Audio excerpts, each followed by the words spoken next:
Hey gamers, if you love giving and receiving flowers, then you ought to check out Give the Tulips. Let's take a look at how this game plays.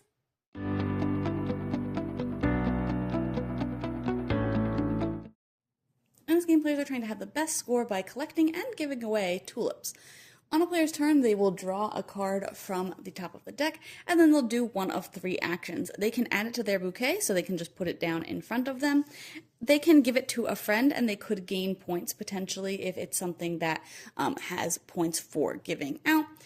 Or they can put it into the festival. They will then draw another card and do another action, and they must do two different actions with their two cards. So I have this card here, and it's not worth anything yet because it's not out into the festival yet, so I think I'm going to put it here. When putting out in the festival, you will adjust values as needed, so this one actually will skip ahead to the front because it is the same value as this one, and they will, if they equal or exceed, they will go to the front.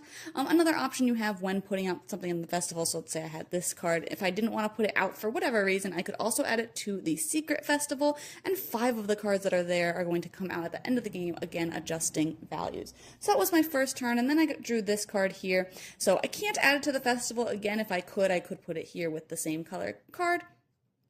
But because I can't, I can either keep it, and if I keep it, I will get 1 point for keeping it because it is currently in 3rd place, or I can give it away, and I can give it to a friend, and I will get 1 point plus the value of the card, so that would be worth 4 points, so maybe I'll give it to another player in hopes that maybe they'll give me a card later, or, you know, maybe those 4 points will just be a big deal for me, so I'll add that to my score. And then also, when you put something in the festival, you can adjust the values as well. So this one is worth 4 as well.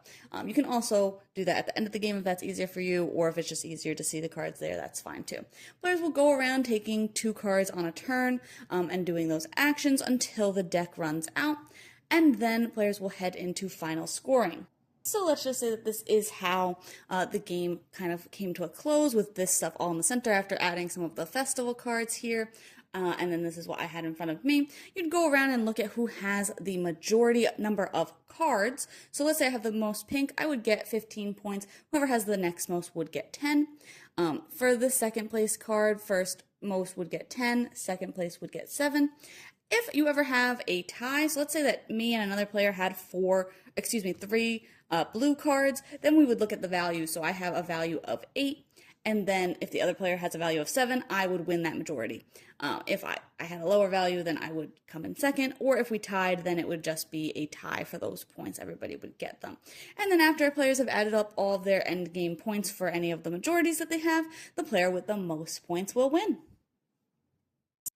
Overall, I thought this game played really smoothly. I thought that the actions were kind of interesting. I liked that you couldn't do the same action twice in a turn, so you couldn't give twice, you couldn't keep twice. Things like that, and I think that made it kind of a little bit of interesting decision space of, I'm looking at this first card, do I want to keep it? It's a pretty good card, but it's not worth any points immediately if I keep it. I could get 6 points if I give it away, but is that going to give another player the majority? And I think that can lead to some big swings in the end game points, like if someone's collecting a lot of points during the game, but then somebody else is able to get a lot of majorities because they got given a lot of flowers during the game, it can make a huge difference. But I just think that that's what kind of makes it interesting. So I think that it does ultimately work. And I think that there is strategy in choosing to keep a lot of cards versus give away a lot of cards, or add them to the center if you think that you have the majority, making something better for yourself, things like that. I also think that the Secret Festival works really well. I think that that's kind of interesting of, I don't know, what's going on here. I think I have the most blues, so I'm going to put a couple of blues in the Secret Festival so that people don't know that it's worth anything, and then maybe I'll come out ahead with those points. So I just think that everything works well together, all the actions work well together, and it makes for a still very light game, but one with some good decision space. So if you kind of like set collection games and you like different actions to select during a game, but again, a pretty light, approachable card game, then this one might be up your alley. But you can check out my full thoughts on the blog today to decide if this one's for you.